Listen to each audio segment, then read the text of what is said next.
Seven wonders of the world. दुनिया के 7 अजूबे। आखिर इन स्ट्रक्चर्स में ऐसी क्या बात है कि इनको वंडर्स का नाम दे दिया गया? और इनको कब से सिलेक्ट किया जा रहा है, इनको कैसे सिलेक्ट किया जाता है और इनको क्यों सिलेक्ट किया जाता है? तो आओ इन वंडर्स ऑफ द वर्ल्ड की इस जर्नी की शुरुआत करते हैं।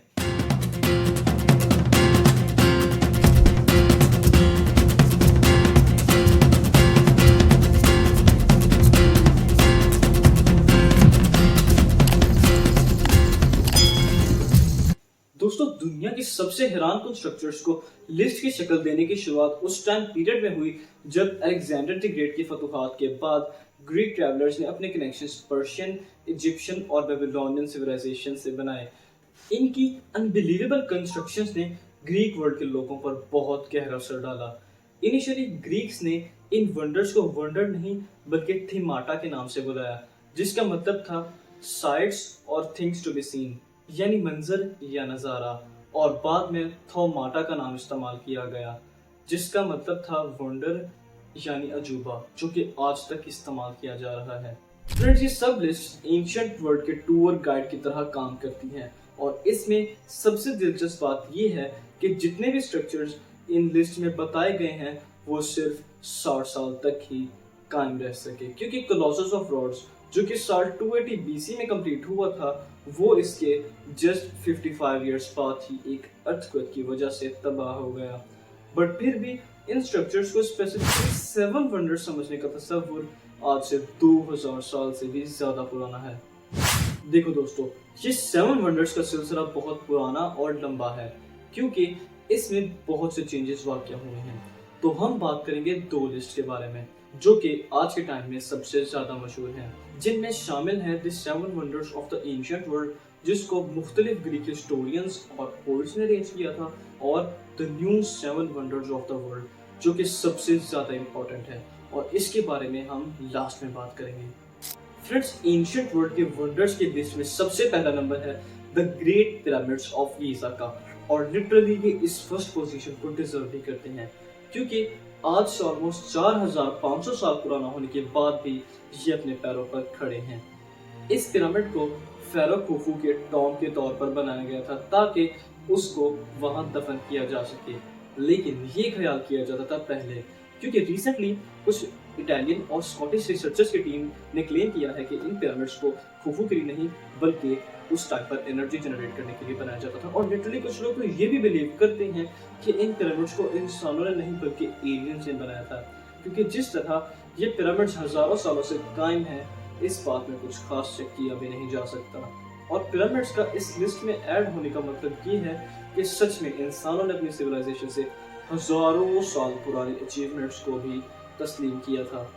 और इनके बारे में सबसे स्पेशल बात ये है कि एंशिएंट वर्ल्ड के जितने भी वंडर्स बताए जाते हैं उनमें से सिर्फ ये पिरामिड्स ही आज तक मौजूद हैं, और उसके अलावा जितने भी वंडर्स एंशिएंट वर्ल्ड के बताए जाते हैं वो या तो डिस्ट्रॉय हो चुके हैं या टाइम के साथ साथ गुम चुके हैं। एंशिएंट वंडर्स के लिस्ट में दूसरा नंबर है the hanging gardens of Babylon का।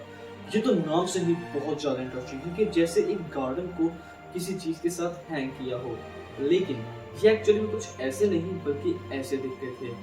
इनको एक सीरीज के तौर पर बनाया गया था। इस गार्डन को नियो बेबीलोनियन किंग नेबुचाडनेज़र II ने अपनी वाइफ क्वीन एमेटिस के लिए बनवाया था, क्योंकि बेबीलोनिया एक मैदानी सरजमीन थी और उसकी वाइफ का होमलैंड एक बहुत सरसब्ज इलाके में था। बट जो भी हो, आज तक कोई भी नहीं जान पाया कि ये गार्डन एक्चुअली में था कहाँ और सच में एग्जिस्ट करता था भी कि नहीं। Number 3, statue of Zeus at Olympia. इस स्टैचू को एक ग्रीक स्कल्प्टर फिडियास ने 435 बीसी में ग्रीस के शहर ओलंपिया में बनाया था। इसको बनाने में फिडियास ने सबसे अपर लेवल का मटेरियल यूज किया, लाइक गोल्ड और एलिफेंट टीथ, बिकॉज ये स्टैचू भी उस टाइम के सबसे अपर लेवल ग्रीक माइथोलॉजी के गॉड ज़्यूस का था। और आगे चलकर 430 साल बाद ये स्टैचू आग की जद में आकर तबाह हो गया। Number 4, temple of Artemis. Artemis एक रोमन गॉडेस का नाम था जिसको डायना के नाम से भी बुलाया जाता था। उसका टेम्पल जो मॉडर्न डे तुर्की में मौजूद था 550 बीसी में ग्रीक्स और लीडियंस ने मिलकर बनाया था, जिसमें 127 पिलर्स थे। ये टेम्पल बहुत बार तबाह होकर दोबारा बन चुका था, बट सबसे पहले हीरोस्ट्रैटस ने इस टेम्पल पर आग लगा दी ताकि किसी तरह हिस्ट्री में उसका नाम आ सके और वो मशहूर हो सके, और हीरोस्ट्रैटस अपनी इस कोशिश में सच में कामयाब रहा।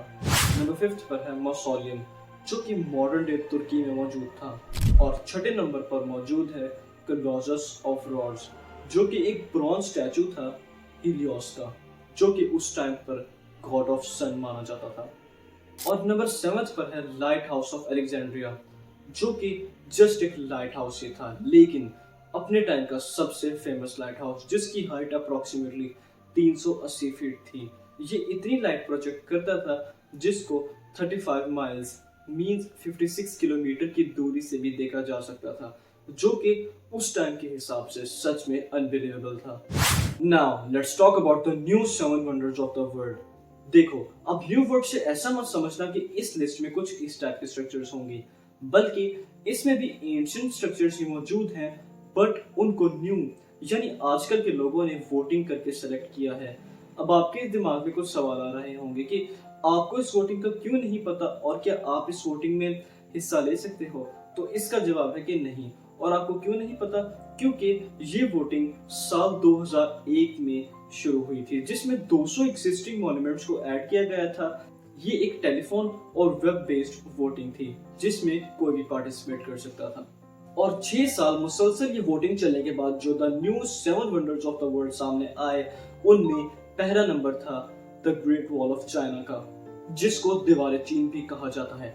इसकी लंबाई 8,500 किलोमीटर बताई जाती है, लेकिन एक चाइनीज रिसर्च के मुताबिक इस दीवार की लंबाई 21,000 किलोमीटर से भी ज्यादा है। इस दीवार को 2300 साल पहले कई चाइनीज डायनेस्टीज ने मिलकर बनाया था ताकि चाइना को प्रोटेक्ट किया जा सके, लेकिन बाद में पूरे चाइना के लोगों को यूनाइट करने के बाद चाइनीज एम्परर चिन शी ने इन दीवारों को भी यूनाइट कर दिया, जो कि उन लोगों की तरह टुकड़ों में बटी हुई थी। और फ्रेंड्स, यू कांट बिलीव कि इस दीवार को बनाने में स्टोन, ब्रिक्स और वुड के साथ साथ स्टिकी चावलों तक का इस्तेमाल किया गया था। दूसरे नंबर पर है चिचन इट्जा। ये एक एंशिएंट मायन सिटी थी, जिसको आज से ऑलमोस्ट 1500 साल पहले बनाया गया था। ये सिटी उस टाइम पर एक मेजर रिलीजियस, पॉलिटिकल और कल्चरल सेंटर थी। ये ancient Mayan city Chichen Itza modern day Mexico में बनाई गई थी। थर्ड नंबर पेट्रा का है, जो कि मॉडर्न डे जॉर्डन में मौजूद है।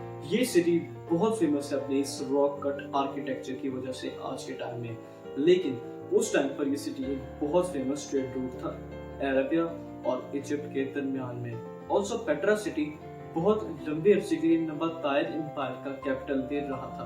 Number 4 Machu Picchu. ये भी एक एंशिएंट सिटी ही है, जो कि मॉडर्न डे पीरो में मौजूद है और पीरो की सबसे फेमस टूरिस्ट अट्रैक्शन है। अगर इस नाम माचू पिच्चू को ट्रांसलेट किया जाए तो इसका मीनिंग निकलता है ओल्ड पीक या ओल्ड माउंटेन, क्योंकि इस शहर को साल 1450 एडी के लगभग बनाया गया था और माचू पिच्चू इंसानों की नजरों से बहुत लंबे अरसे के लिए गुम भी रहा। और फाइनली साल 1911 में हिरम बिंगम ने इस सिटी को डिस्कवर किया और आज ये दुनिया के 7 अजूबों में से एक है। क्राइस्ट द रिडीमर स्टैचू है नंबर 5 पर, जो कि लोकेटेड है ब्राजील के शहर रियो डी जनेरो में मौजूद माउंट कोरोकाडो के ऊपर। इसकी लंबाई 30 मीटर है और इसका वेट 635 टन है। इस स्टैचू को साल 1922 से लेकर 1931 के दरमियान बनाया गया। इसको बनाने के लिए रीइंफोर्स्ड कंक्रीट और सोप स्टोन का इस्तेमाल किया गया। तो क्या आपने गेस किया कि ये स्टैचू एक्चुअली में है किसका? So the answer is Jesus Christ, means Hazrat Isa. Number 6 Colosseum, जिसको आज से 2000 साल पहले रोमन एम्परर वेस्पासियन के ऑर्डर पर बनाया गया था, ताकि पूरे रोम के लोग मिलकर ग्लैडिएटर्स के कॉन्टेस्ट को एंजॉय कर सके।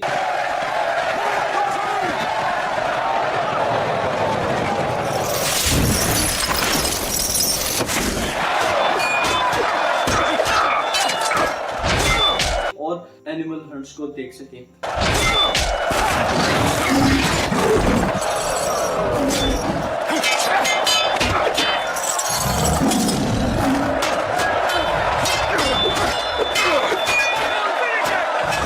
और एक फैक्ट है कि कलोजियम में इतने ज्यादा एनिमल हंट्स किए गए थे कि कुछ एनिमल्स की स्पीशीज ही इस दुनिया से एक्सटिंक्ट हो गई, जिनमें बारबरी लायंस और एटलस बियर्स शामिल हैं।